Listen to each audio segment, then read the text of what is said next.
নাস্তিকরা বলে এগুলো মৌলবাদী কথাবার্তা। ধর্মান্ধ নাকি আপনার? ধর্মান্ধ নতুন শব্দ এসেছে। অন্ধভাবেই ধর্ম পালন করতে হয়। ধর্ম কে নাজিল করেছেন? আল্লাহ পাক। আমি কি আল্লাহর চাইতে বেশি বুঝি? তাহলে আমি যদি আল্লাহর ইচ্ছার সামনে নিজেকে আত্মসমর্পণ করে দেই তাহলে তো আমি ধর্মান্ধই হলাম। তো সমস্যা কোথায়? তো ধর্মান্ধ না হলে আপনি ইসলাম পালন করবেন কেমন করে? আল্লাহর চেয়ে কি আপনি বেশি দেখতে জানেন? আল্লাহর দৃষ্টির চেয়ে কি আপনার দৃষ্টি বেশি প্রখর? আল্লাহ পাক যেটা দেখছেন, যেটা ওহী করেছেন, আমি চোখ বন্ধ করে সেটা পালন করছি, তো আমি তো অন্ধভাবেই ধর্ম পালন করব নাকি? কথা বুঝতে পারেন নাই? ইসলামের মৌলিক যে বিষয়গুলো, সালাত, কালিমা, সওম, যাকাত, হজ, এগুলো মৌলিক না? ইসলামের মৌলিক বিষয়গুলো মেনে চলাই তো মৌলবাদ। ইসলামের মৌলিক বিষয়গুলোকে মেনে চলবো বলেই তো আমি মৌলবাদী। আর যদি মৌলিক বিষয় না মানেন, নামাজ মানি না, কালিমা মানি না, যাকাত মানি না, তাহলে আপনি তো ইসলাম মুসলিম থাকছেন না। তাহলে মুসলিম হতে হলে তো আপনাকে মৌলবাদী হতেই হচ্ছে।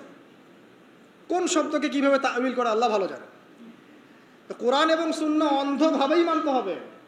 এখানে যা আছে এটাই চূড়ান্ত, এর বাইরে কোনো সত্যের উৎস নাই। হ্যাঁ, কোরআন সুন্নাহর সাথে যদি কোনো কিছু মিলে যায় সেটা মানতে আমাদের কোনো আপত্তি নাই, হোক সেটা সায়েন্স বা দর্শন বা যুক্তি বা যে কোনো কিছু। কোরআন সুন্নাহর সাথে যাই মিলে যাবে মানতে কোনো আপত্তি আছে? নাই। কিন্তু কোরআন সুন্নাহর সাথে যেটা মিলল না সেটা কি আপনি মানতে পারবেন? তাহলে কোরআন এবং সুন্নাহকে আপনাকে এভাবেই মানতে হবে, চোখ বন্ধ করে কোরআন সুন্নাহ মানতে হবে। আর আল্লাহ পাক আমার চেয়ে অনেক বেশি ভালো বোঝেন আমার জন্য ভালো কোনটা, তাহলে আল্লাহ পাকের ভালো আমি চোখ বন্ধ করে মানবো না? ডাক্তারের কাছে গিয়েছেন, আপনার মনে করেন অনেক বড় রোগ হয়েছে, অনেক ডাক্তার দেখাচ্ছেন, সলভ হচ্ছে না। এর একজন বড় ডাক্তারের খবর পাওয়া গেল যিনি মাদ্রাসা থাকেন, কথার কথা। সেখানে গেলেন, আপনাকে টেস্ট দিলেন। আপনি তো জিজ্ঞাসা করতে যাচ্ছেন না যে এই টেস্ট কেন দিচ্ছেন, ওই টেস্ট কেন দিচ্ছেন, এই ওষুধ কেন দিলেন, ওই ওষুধ কেন দিলেন, এই প্রেসক্রিপশন কেন। ডাক্তার যা বলছে আপনি অন্ধভাবে নিচ্ছেন না? নাকি আপনার ডাক্তারের এইসব টেস্টগুলো নিজে করার ক্ষমতা আছে? আপনি কি নিজেই টেস্টগুলো করতে পারবেন? ওই ওষুধ কেন দিয়েছে, ওখানে কি গুণ আছে, কি উপকারিতা অপকারিতা আছে, এটা তো ডাক্তার ভালো জানে আমার চাইতে। তখন আমরা কিন্তু অন্ধভাবেই ডাক্তারের কথা মেনে নেই এবং ট্রিটমেন্ট নেই। আর আল্লাহ রাব্বুল আলামিন মহাবিশ্বের স্রষ্টা, তিনি জানেন মহাবিশ্বের কার জন্য কি কল্যাণকর। তিনি মুসলিমদেরকে দিয়েছেন কোরআন এবং সুন্নাহ, পুরো মানব জাতিকে দিয়েছেন। এর মধ্যে আল্লাহ পাক সমস্ত বিষয়ের সলিউশন দিয়েছেন। এখন আমি এটা অন্ধভাবে মানবো না? নাকি আল্লাহকে চ্যালেঞ্জ করবো যে কেন এটা দিলেন, কেন নামাজ পড়তে বললেন, কেন রোজা রাখতে বললেন, কেন হজ করতে বলছেন? সব কিছুর কারণ আছে নিঃসন্দেহে, কিন্তু সব কারণ ব্যাখ্যা করার মতো জ্ঞান কি আমার আছে? আমার জ্ঞান কি আল্লাহর চেয়ে অসীম, না আল্লাহ পাকের জ্ঞান অসীম? তাহলে আল্লাহ পাকের জ্ঞান যেহেতু অসীম, এই অসীম জ্ঞানের অধিকারী একজন সত্তার কাছে আত্মসমর্পণ করবো, এটাই তো ইসলাম, এটাই তো মৌলবাদ, এটাই তো অন্ধত্ব। তাহলে এই সব শব্দগুলো দিয়ে মুসলিমদেরকে ডমিনেট করার কোনো মানে হয় না। এবং এই শব্দগুলোর অপপ্রয়োগটা চেঞ্জ করতে হবে। এটা হচ্ছে মিডিয়ার মধ্য দিয়ে একটা ইসলামপন্থীদের এগেইনস্টে আদর্শিক একটা আঘাত। এইসব শব্দগুলো যারা উচ্চারণ করছে এরাও শিরক করছে। সূরা তাওবা পড়ে দেখেন, এইভাবে ইসলামকে টিটকারি করাটাকে আল্লাহ রাব্বুল আলামিন কুফরি বলেছেন। ইসলামকে এভাবে টিটকারি করার কোনো সুযোগ নাই। প্রতিটা ফান্ডামেন্টাল আমাকে চোখ বন্ধ করেই মানতে হবে, এর মধ্যে নিঃসন্দেহে আমার জন্য কল্যাণ আছে। আর কিছু কিছু বিষয়ে আমি ব্যাখ্যা করার মতো জ্ঞান রাখবো, কিছু রাখবো না। যেগুলো আমি রাখবো না সেগুলো নিয়ে এত বাড়াবাড়ি করার কিছু নাই, হয়তোবা সেই লেভেলে আমার জ্ঞান পৌঁছায়নি এখন। আল্লাহ পাক বোঝার তৌফিক দেখ। বলছিলাম চিন্তাগত শিরক, দেখেন সায়েন্স যেটা প্রমাণ করে সেটা আমরা মেনে নেই, যেটা প্রমাণ করে না সেটা আমরা মানতে চাই না। তো এই যে একটা শিরক, চিন্তাগত শিরক, এখন এই আধুনিক শিরকে আমরা ভুগছি। এগুলো আধুনিক আরও অনেক শিরক আছে। আল্লাহ রাব্বুল আলামিন কোরআনে একটা বিষয় হালাল করেছেন, আমরা এটাকে হারাম করে নিচ্ছি। আল্লাহ পাক কোরআনে একটা হারাম করেছেন, আমরা দেদারসে হালাল করে নিচ্ছি। এই যে আল্লাহ পাকের হালালকে হারাম করা, হারামকে হালাল করা, এটা বর্তমান যুগের, বর্তমান এই বিশ্বের আধুনিক শিরক, এটাও শিরক। সূরা তাওবার 31 নম্বর আয়াত পড়ে দেখেন। এই নয় যে এরকম শিরকে যারা লিপ্ত থাকবে তাদেরকে হত্যা করতে হবে, বিষয়টা এমন নয়, কিন্তু তারা শিরক করছে, তারা কুফরি করছে। আরও আছে ব্যাপার, এই যে কেউ চিন্তা করছে আল্লাহ ছাড়া কেউ আমার দোয়া কবুল করতে পারে, আল্লাহ ছাড়া কেউ আমার উপকার করতে পারে, আল্লাহ ছাড়া কেউ নাউযুবিল্লাহ আমার অপকার করতে পারে, আল্লাহ ছাড়া কেউ জীবন দিতে পারে বা মৃত্যু দিতে পারে, আল্লাহ ছাড়া কেউ সন্তান দিতে পারে, ইত্যাদি ইত্যাদি। মানুষ চিন্তা করছে না? অনেকে দেখি হাতের মধ্যে কিছু পড়ছে এবং তার বিশ্বাস এটা খুলে ফেললে তার ক্ষতি হবে, আছে না? অনেকে টিয়া পাখি দিয়ে ভাগ্য পরীক্ষা করছে না?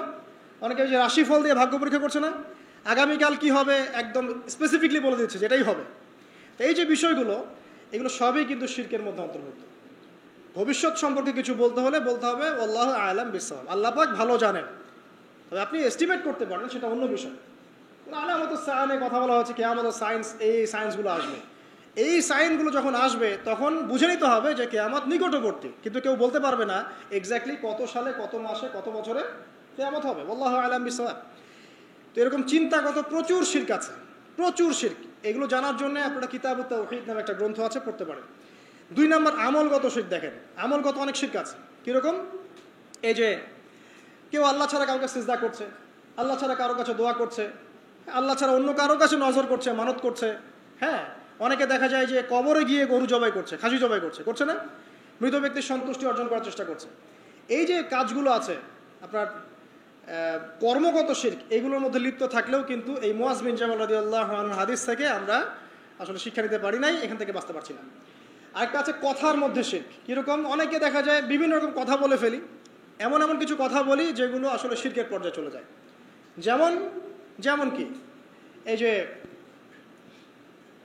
আমরাই সমস্ত ক্ষমতার অধিকারী, শিরক। যদি বলি যে আমরা এই বিশ্বের নিয়ন্ত্রণ, শিরক। যদি বলি যে বৈষয়িক জীবনে আমরা যা ডিল করব সেটাই, এখানে ধর্মের কোনো ঢোকার কোনো স্বাধীনতা নেই, শিরক। অর্থনীতি নিয়ে কথা বলতে গেলে যদি বলেন যে ইকোনমিক লাইফে আমরা ভালো মন্দ যা বুঝি এটাই, এখানে মৌলবাদী কোনো কনসেপ্ট ঢোকানো যাবে না, কোনো ধর্মান্ধ কনসেপ্ট ঢোকানো যাবে না, ধর্মকে এখানে আনা যাবে না, শিরক। ইভেন আপনি পলিটিক্স করছেন, সেখানে যদি বলেন যে এখানে আমি যা বুঝি তাই, এখানে ধর্মের কোনো অনুপ্রবেশ নাই, শিরক।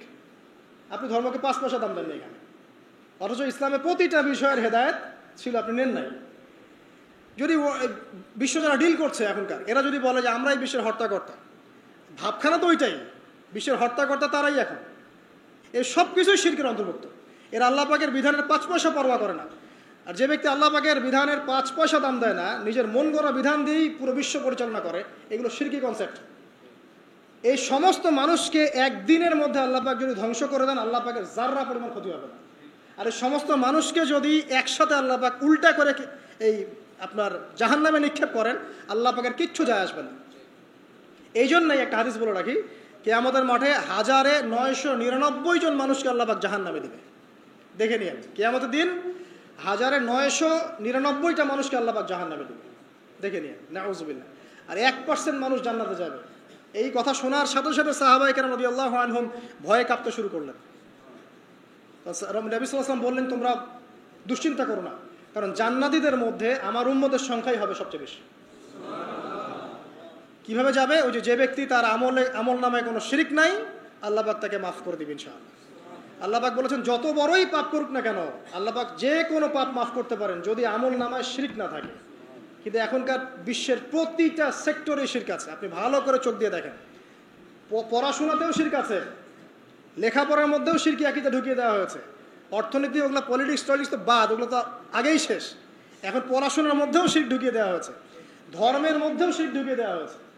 শিরক থেকে বাঁচা খুবই ডিফিকাল্ট। এই জন্য নবী সাল্লাল্লাহু আলাইহি ওয়াসাল্লাম এখানে বলছেন, তোমাকে জ্বালিয়ে দেওয়া হয় বা হত্যা করা হয়, শিরক করো না কখনো। আর একটা হাদিসে বলছেন, যে ব্যক্তি শিরক মুক্ত আমল নিয়ে আল্লাহর সাথে সাক্ষাৎ করবে, আল্লাহ পাক তার সামনে আসমান জমিন সমান রহমত নিয়ে সাক্ষাৎ করবে ইনশাআল্লাহ। মানে ধরে নেন যে আপনি যদি শিরক না করেন, যে কোনো পাপ আল্লাহ আপনাকে মাফ করতে পারেন, যে কোনো পাপ, এবং ইনশাআল্লাহ আপনি একদিন না একদিন জান্নাতে যাবেন ইনশাআল্লাহ। তবে শিরক থেকে বেঁচে থাকতে হবে, এটা খুবই ডিফিকাল্ট। আল্লাহ পাক তৌফিক দান করুন, আমিন।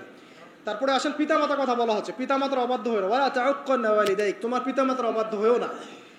এখানে একটা কথা স্পষ্ট যে পিতামাতার সাথে শেষ জামানায় দাস দাসীর মতো আচরণ করা, এটা হাদিসে এসেছে। আমরা এখন এগুলোর প্রমাণ দেখতে পাচ্ছি। সন্তান মাকে হত্যা করছে, কোনো কোনো ক্ষেত্রে সন্তান বাবাকে হত্যা করছে, সম্পত্তির জন্য বাপ মাকে বৃদ্ধাশ্রমে রেখে আসছে, অনেক ঘটনাই ঘটছে। তবে এখানে ইসলামের বিধান চিরায়ত যে পিতামাতা যদি কাফেরও হয়, তারপরেও পৃথিবীতে তার হক তাকে দিতে হবে, তার অধিকার তাকে দিতে হবে, তার ভরণ পোষণ, তার সম্মান, তার মর্যাদা তাকে দিতেই হবে। যদি তোমার জীবদ্দশায় মুসলিম এবং কাফেরদের মধ্যে ব্যাটল হয়, যদি হয়, না হলে আবার জোর করে লাগানোর দরকার নাই। মিডিয়া দেখেন না, জোর করে যুদ্ধ লাগায় দেয়। মানে চীন আর তাইওয়ানের সম্পর্ক আছে, মানে মহড়া চলছে, মিডিয়ার ভাইব দেখলে মনে হয় যে যুদ্ধ লেগে গেছে। এই ক্ষেপণাস্ত্র চালালো, এটা করলো, সেটা করলো, মানে ও নিজেই লাগাই দিবে যুদ্ধ লাগার আগেই। তো এই ভাইবগুলো থেকে দূরে থাকে। তো যদি তোমার জীবদ্দশায় দেখো যে কুফার এবং মুসলিমদের মধ্যে একটা ব্যাটল হচ্ছে এবং তুমি সেখানে উপস্থিত আছো, তাহলে সেখান থেকে পালিয়ে যেও না, যদি সমস্ত মানুষও হালাক বা ধ্বংস হয়ে যায় তবুও পালিয়ে যাও না। তো ওইটা তো অনেক বড় স্কেল। এখন এখন কি ইসলামের জন্য তো দিনের জ্ঞান অর্জন করা যায়, তাই না? ইসলামের জন্য আমল করা যায়, ইসলামের জন্য একটা পরিবার গড়া যায়, সন্তানদেরকে মানুষ করা যায়, একটা মসজিদ করা যায়, একটা মাদ্রাসা করা যায়, হ্যাঁ, সমাজ কল্যাণমূলক কাজ করা যায়, দিনের এলেম মানুষকে শেখানো যায়। এগুলো সবই কিন্তু জিহাদের অন্তর্ভুক্ত বিষয়। মানে আল্লাহ দিন প্রচার প্রসার এবং প্রতিষ্ঠার অন্তর্ভুক্ত বিষয়। এখান থেকেও তো আমরা সরে আসছি। এখান থেকে কেউ সরে আসে, সে কি ওই অবস্থায় নিজেকে ঠিক রাখতে পারবে? তো নিজের কথা দিয়ে, নিজের আপনার কলম দিয়ে, নিজের কি বলবো, আপনার জান দিয়ে, আপনার মাল দিয়ে, আপনার সময় দিয়ে, শ্রম দিয়ে আল্লাহর পথে এই যে স্ট্রাইভ করা, এই প্রতিটা বিষয়ে আল্লাহর দিন প্রতিষ্ঠার ক্ষেত্রে সহায়ক। এখানে যদি আমরা পিছু পা হই তাহলে বড় বড় ক্ষেত্রে আমরা কিছু করতে পারবো না। এরপরে নবী সাল্লাল্লাহু আলাইহি ওয়াসাল্লাম বলেছেন যে যদি মহামারী আসে এবং তুমি তাদের মধ্যেই থাকো, পালিয়ে যেও না। এটা কোয়ারেন্টাইন। কারণ তুমি যখন অন্য কোনো জায়গায় চলে যাবে, ওরাও তখন ওই ভাইরাসের শিকার হবে। তার মানে মহামারী আসবে, এটাও বোঝা যাচ্ছে। এবং শেষ জামানায় মহামারী কিন্তু বাড়বে, এবং এটা একটার পর একটা আসতেও থাকতে পারে। আর সব মহামারী মানে যে আল্লাহ পাকের গজব হিসেবে ধরে নেওয়া যায় এমনটাও নয়। অনেক বিষয় আছে যেগুলো ম্যানুফ্যাকচার, যেগুলো মানুষ ইচ্ছা করে ছড়ায়, এমনও আছে।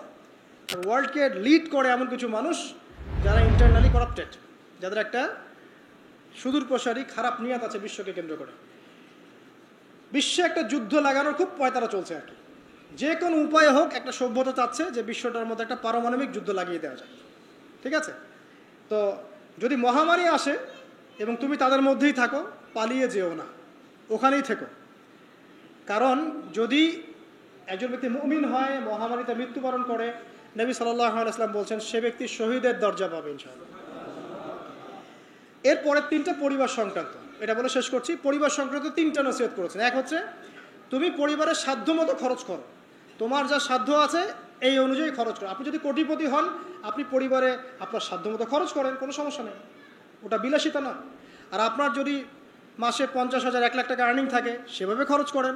কারো পরিবারের আর্নিং যদি 20,000 টাকা হয়, সেভাবে খরচ করেন। মানে সাধ্যের বাইরেও যাওয়ার দরকার নাই, আবার অতিরিক্ত কৃপণতাও প্রদর্শন করার দরকার নাই। মধ্যম পন্থা আপনি খরচ করবেন আপনার সাধ্যমতো। আর এখন সাধ্যমতো খরচ করার সুযোগ কোথায়?